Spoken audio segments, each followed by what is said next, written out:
Charging in for the memorable opening over of the game, Srinath had Slater caught in close before Yorking blew at very first ball.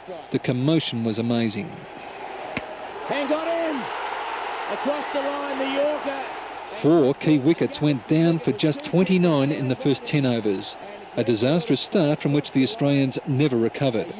Mark Waugh avoided the Srinath hat-trick with a deft flick off his pads for 4, a signature shot for the junior, before becoming Srinath's third victim, to the delight of more than 60,000 who had packed the massive ground despite school exams, which somehow had been scheduled for the same day. Local hero Sarev Ganguly also seemed inspired, making Taylor look silly before finally he induced an edge through to the jubilant Mongia. Steve Waugh and Ponting provided some resistance with a century stand in 2.5 hours. But after Ponting was bowled, trying to pull Kumble's straight skidder, and Waugh ripped a groin in mid-innings and had to call for a runner, the Australians were bowled out for 233 right on stumps, their own poor form rather than anything in the wicket to blame. Things didn't get any better either, with the Indians sailing into the Australian bowling.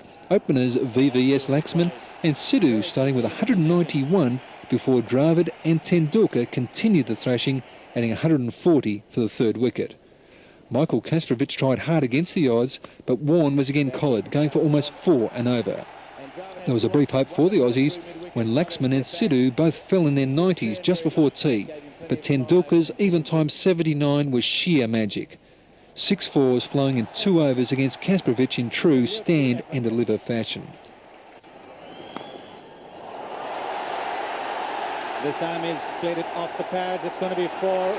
Robertson. The humiliation became total on day 3, with Azruddin continuing his run of tall scores at the ground, going on to 163 not out, and India 633 for 5 before the declaration, which again came in the final session and immediately brought the wicket of Slater out cheaply for the 4th time in a row.